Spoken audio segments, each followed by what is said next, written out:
Hello, did you know?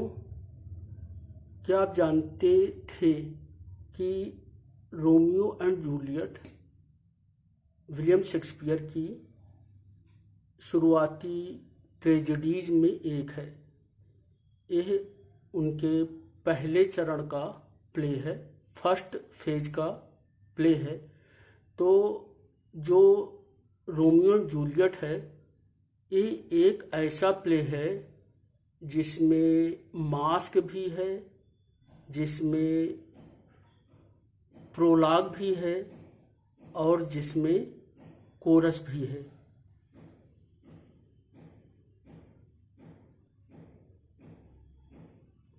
यानी Romeo and Juliet में mask, prologue और कोरस तीनों पाए जाते हैं।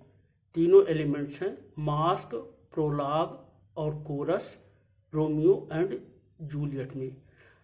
अच्छा, क्या आप जानते थे कि mask, epilogue, chorus and prologue ये चारों किसमें पाए जाते हैं? इसे सोचें।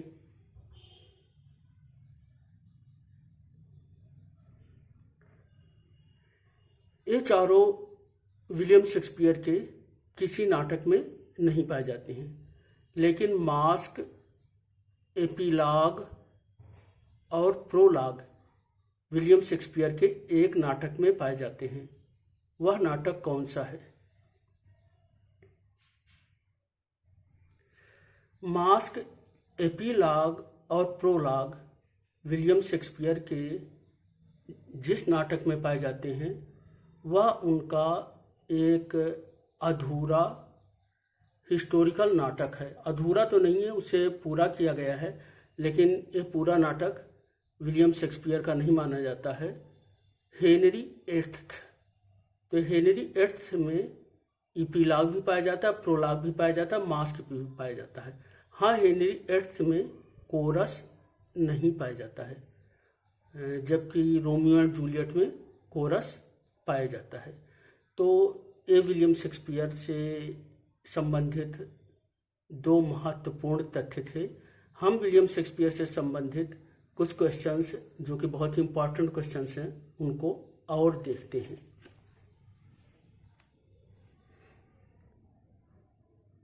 Which author breathed his last on 14th August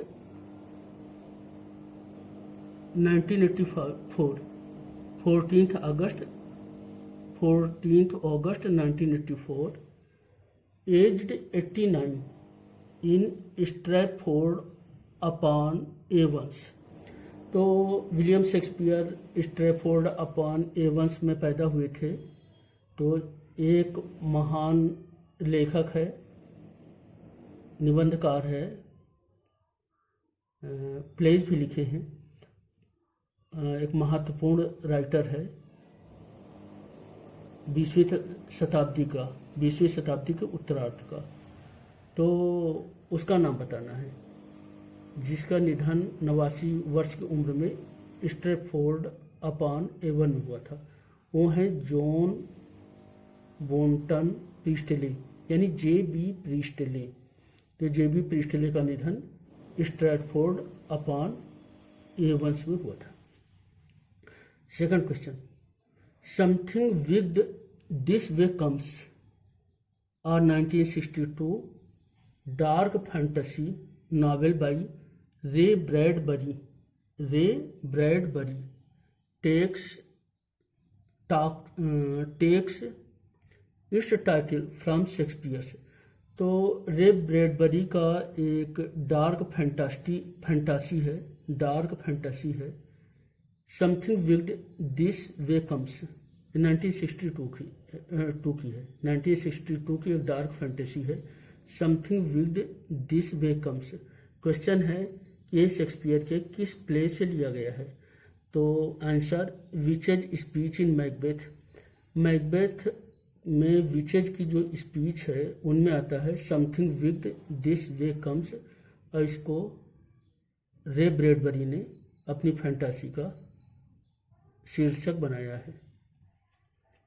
third, which grammar school located on the corner of the Church Street and Chapel Lane is thought to have been attended by William Shakespeare. यानी एक grammar school है और माना जाता है कि वो William Shakespeare उसमें पढ़े थे। चर्च स्ट्रीट और चैपल लेन पर स्थित है, तो उस स्कूल का नाम बताना है। तो स्कूल है किंग एडवर्ड सिक्स्थ स्कूल। एक बार फिर सुन ले, किंग एडवर्ड सिक्स्थ स्कूल। चौथा question, who wrote what happens in Hamlet? What happens in Hamlet? The essential Shakespeare, a biographical adventure, 1932। Shakespeare's England, the fortunes of Falstaff. तो the essential Shakespeare competition में ये किताब बहुत पूछी जाती है। किसने लिखा है? What happens in Hamlet, the essential Shakespeare, Shakespeare's England और द फॉर्चून्स ऑफ फाल्स्टाफ। तो इसे डोवर विल्सन ने लिखा है। Fifth question, who wrote a landmark work called characters of Shakespeare's plays in 1817। तो कैरेक्टर्स ऑफ शेक्सपियर्स प्लेज, इसे William Hazlitt ने लिखा है। आंसर होगा William Hazlitt. Characters of Shakespeare's plays 1817। Question number 6, who wrote a collection of 2 poems under the collective title Coriolanus in honor of Shakespeare's play Coriolanus? Answer T S. Eliot. T S. Eliot Coriolanus से बहुत प्रभावित थे, तो उन्होंने कोरियोलेन नामक 2 कविताएं लिखी हैं कोरियोलेनस प्ले पर। 7, who recognized the brilliance of Shakespeare in his work prologue to Aurangzeb? Answer John Dryden. John Dryden महान साहित्यकार थे। तो जॉन ड्राइडन का एक प्ले है औरंगजेब। तो प्ले के प्रोलॉग में, यानी प्रोलॉग टू औरंगजेब में, जॉन ड्राइडन कुछ पंक्तियां लिखते हैं जिसमें वे शेक्सपियर के कामों के महत्व को स्वीकार करते हैं।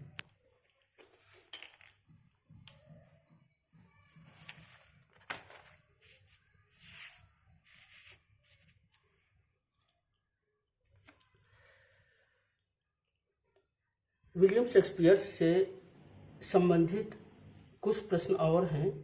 तो एक प्रश्न है, क्या रोमियो एंड जूलियट में एपिलॉग है? तो उत्तर होगा रोमियो एंड जूलियट में एपिलॉग नहीं है। और दूसरा क्वेश्चन है कि क्या हेनरी 8 में कोरस है? तो हेनरी 8 में कोरस का उपयोग नहीं किया गया है। हाँ, एक ट्रेजेडी है एंटोनी एंड क्लियोपैट्रा।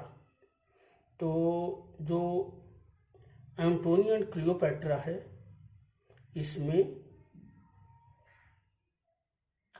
कोरस का उपयोग है। एंटोनी एंड क्लियोपैट्रा में कोरस का उपयोग है। तो शेक्सपियर से संबंधित कुछ क्वेश्चंस और लेते हैं, कुछ महत्वपूर्ण क्वेश्चंस लेते हैं।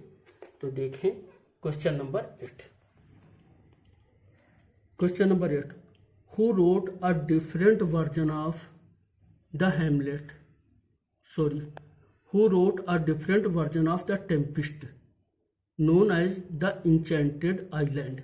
यानी एक टेम्पिस्ट का परिवर्तित वर्जन जो है द इंचेंटेड आइलैंड नाम से किसने लिखा है?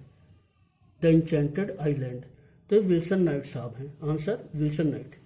9th question, who published Oxford Lectures on Poetry 1909? Oxford Lectures of Poetry, Oxford Lectures on Poetry 1909, which includes an essay on Shakespeare's Antony and Cleopatra and an essay entitled Shakespeare the Man।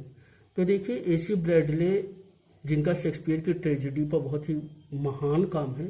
तो AC Bradley ने 1909 में Oxford lectures on poetry प्रकाशित की थी, और इस Oxford lectures on poetry में Antony and Cleopatra एक एसे था और शेक्सपियर द मैन एक एसे था।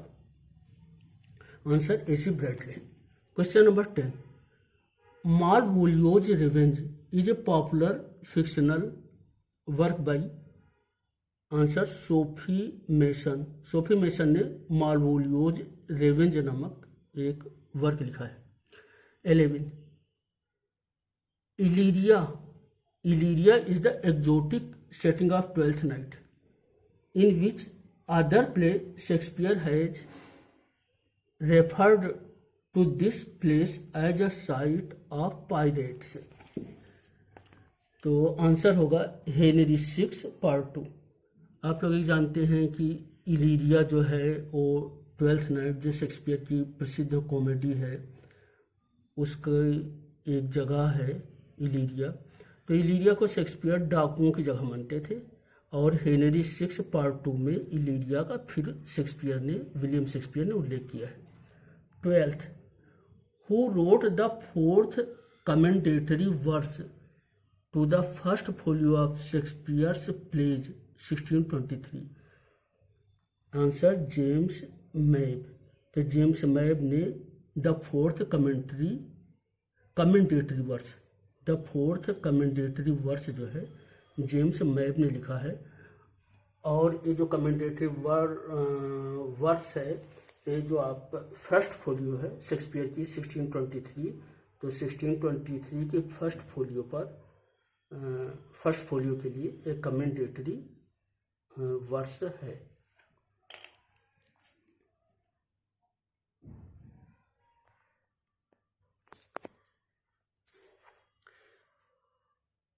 विलियम शेक्सपियर से बचे हुए शेष क्वेश्चंस और देखते हैं।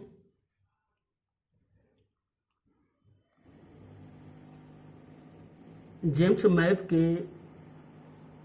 4th कमेंडेटरी वर्स के बाद 13वां क्वेश्चन है, William Shakespeare is a critical essay published in 1864 by. तो एक फ्रेंच ग्रेट साहित्यकार थे, महान साहित्यकार, एक फ्रांसीसी भाषा के थे, विक्टर ह्यूगो ने 1864 में विलियम शेक्सपियर नामक एक क्रिटिकल एसे प्रकाशित करा था। तो विलियम शेक्सपियर ये विक्टर ह्यूगो का 1864 का क्रिटिकल एसे। 14वां question, at what age Shakespeare appears to have retired to Stratford which he did 3 years later. तो विलियम शेक्सपियर ने माना जाता है कि टेम्पिस्ट को लिखने के बाद वे अपने गांव स्ट्रैटफोर्ड अपॉन ओवन चले गए थे रिटायर होने के लिए। तो वे कब रिटायर हुए थे, किस उम्र में रिटायर हुए थे, क्वेश्चन है। तो आंसर एज 49 अराउंड 1613। 1613 के दौरान 49 वर्ष की उम्र में शेक्सपियर रिटायर हो गए थे। 15th and last question, in which of the novels does Italo Calvino construct his narrative through a tire-pack of cards and reinterpret the Western canon, providing new versions of Oedipus Rex, fast, Hamlet, Macbeth and King Lear. तो ये net में आया हुआ question है, UGC net का question है। पूछा जा रहा है कि इटालो कैल्विनो ने Oedipus Rex, Faust, Hamlet, Macbeth और किंग लियर को अपने किस वर्क में, किस किताब में री इंटरप्रेट किया है, इसकी पुनर्व्याख्या की है। आंसर है the castle of crossed destiny. The castle of crossed destiny. The castle of crossed destiny Italo Calvino का वर्क है, जिसमें उन्होंने शेक्सपियर के हैमलेट, मैकबेथ और किंग लियर को री इंटरप्रेट किया है। Thank you.